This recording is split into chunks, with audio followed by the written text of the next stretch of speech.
The national loss of life during the pandemic has been far greater than many people will have experienced in their lifetime. Daily death tolls have been published on the news and millions of people have been bereaved. Experts believe we're facing a huge mental health crisis, the impact of which will be felt for many years to come. I'm delighted to welcome Lesley Goodburn and Julia Samuel, who are both part of the UK Commission on Bereavement. Julia, you must have spoken to so many people about their grief over the years.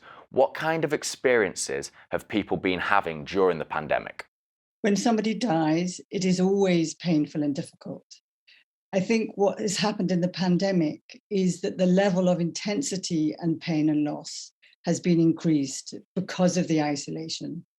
People not having the opportunities to be at the bedside to say goodbye or at the graveside to say goodbye is much more difficult for then people to process and not have regrets and not have the usual rituals when they are bereaved. And I understand exactly what you are saying because sadly our nonna, Angela, passed away over Christmas time, and it was because of the circumstances. Like you said, you can't be next to the bedside when normally you would be, and we understand why you can't be there.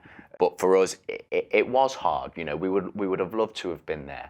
But I think a great way we spoke about it, and that was a great way for us to actually open up and get over what had happened. So I think that's a great thing for people. Our grandma, she was 93. We knew it was coming. We every time we saw her, we were always knew it could be the last time. Unfortunately, we were quite honest as a family, and to lose somebody so suddenly, I think, is the hardest thing. It's really affected so many people. It was 1 minute you were there, 1 minute you weren't. You didn't have the opportunity to say goodbye. You didn't filter out. And how have you seen people deal with that situation? I mean, it's like you said, it sounds like you had, given the circumstances, you had each other, you could express it to each other, but you regret probably not being with her and actually being able to say goodbye. And I think those levels of regrets for family members, whether it was someone who was very old, and I think it is worse if it's a death out of time, you know, a young person or someone who isn't had a full, long life. There are many more opportunities for regrets. You know, I spoke to a young girl whose mother was in her 50s, who had a life-limiting illness, who was likely to die, but she was suddenly taken into hospital. Her daughter couldn't visit her in hospital, and then her daughter couldn't be with her father because he was shielding, so that she never saw her mother again. And what she was left to deal with is what she imagined her mother suffered, all the things she wanted to say to her mother that she never had the opportunity to say. And not having an actual experience is what turns the volume up. Grief often feels like madness, but those things can often make it feel much more intense and much more difficult, and can lead to complex grief. And of course, you know, the biggest thing that will predict an outcome is actually what you had as a family, is that you could love and support each other. You could express what you felt with each other. And for many people, that was not possible. And that's the thing that people needed most. They couldn't either access professional support, but also they didn't have their neighbours, their family members, the lasagna, the cups of tea that often kind of supports you. When love dies, it's the love of others that we need most. And that has been most absent. I think, like what you said, we were very fortunate because we did have each other. But if you have been on your own, and when you can't talk to somebody, then you overthink things, and the things that, like you've said, you want to get off your chest or get out of your mind and say to that loved one or whoever it is, you want to say it to them, but you can't. And I think a great way to sometimes get it off your chest and out of your mind, which I sometimes do actually, is simply write it into a notepad or a notebook, because I know it isn't so much talking to that person, but it's getting it off your chest, out of your body, which frees up space to have other thoughts and other processes going on. And I think that's a great way to hopefully help people if they are going through something at the moment. That really does help, you know, because you can ruminate and you can go over and over the same thing.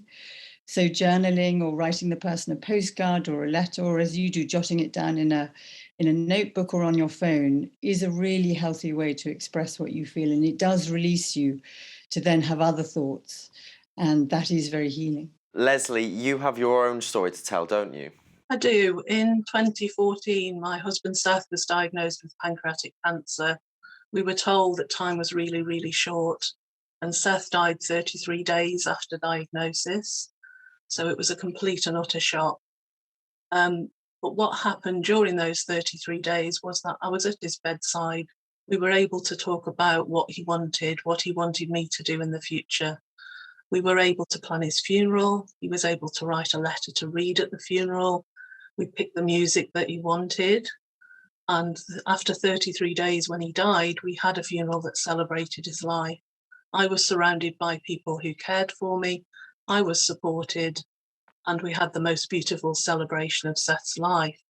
So for the last 7 years, I've been involved in kind of supporting people around death, dying, grief and bereavement, working with various different charities. And for 7 years, I've said, Seth died 33 short and heartbreaking days later. But actually, when the pandemic came along, I realised that those 33 days were a luxury. They were an absolute luxury to have had that time. So after Seth died, we'd agreed that I would share his story to help people understand the impact, the psychological impact of a late stage diagnosis when time's short, to raise awareness of pancreatic cancer, and to improve end-of-life care. So I know that sharing stories can make a difference, because that's what I did with Seth's story. And as a result of that, many things have changed in end-of-life care.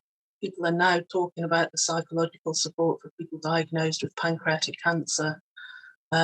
So my world changed with the pandemic, because actually I realised how lucky I was to have had those 33 days and to have been supported by family and to have celebrated Seth's life. Through those experiences, it's just the commission gives people the opportunity to share their story, to tell us how it affected them, and hopefully using those stories we can shape how bereavement supports people in the future. And Julia, do you have any reflections on Lesley's story there? Yes, I mean, it's so touching to hear Lesley's story, and I think the most personal is the most universal. So hearing about your 33 days with Seth kind of brings up very powerful images and information for me that I couldn't have if you just wrote the facts down. And I think what we believe in the commission is that, you know, your story is really valid, whatever your story is. It doesn't have to be a traumatic and devastating story, that every story has worth, that we want to hear it. Yeah. And often I hear people say things like, my ship has sailed, it's too late now. And from our perspective, that absolutely isn't true.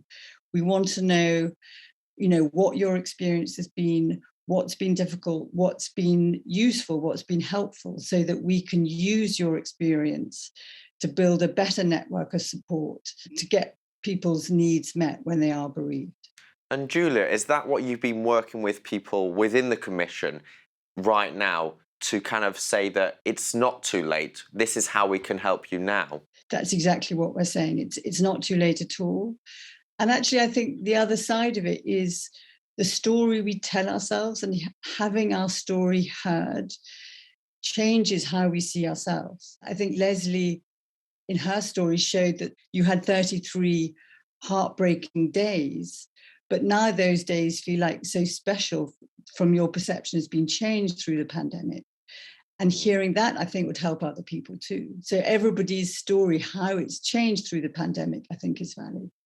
I completely agree with that, and I think it's a way of, from what you were saying, it's a way of closure to what you guys are doing, to get them stories out there. And the ship has never sailed too late, because you could be holding on to something for years to come, and you don't realize it sometimes. Sometimes you can push things down, and they can come out later in life. So talk about it, get it out there, virtually, on paper, however it is, and it's the best way to do it. It really, really is. Certainly about bereavement, we need to hear people's stories, because people are often very quiet or very silent around death. And the more voices we hear, the more we can listen, then the greater understanding and the greater support there can be in our communities. And that's what we really need. Thank you so much. That was great to talk to both of you, honestly, it really was. Lovely to talk to you too. If you'd like to share your own grief story, you can do so by searching for the UK Commission on Bereavement, where you'll find a number of ways to submit your thoughts, words, memories, and experiences.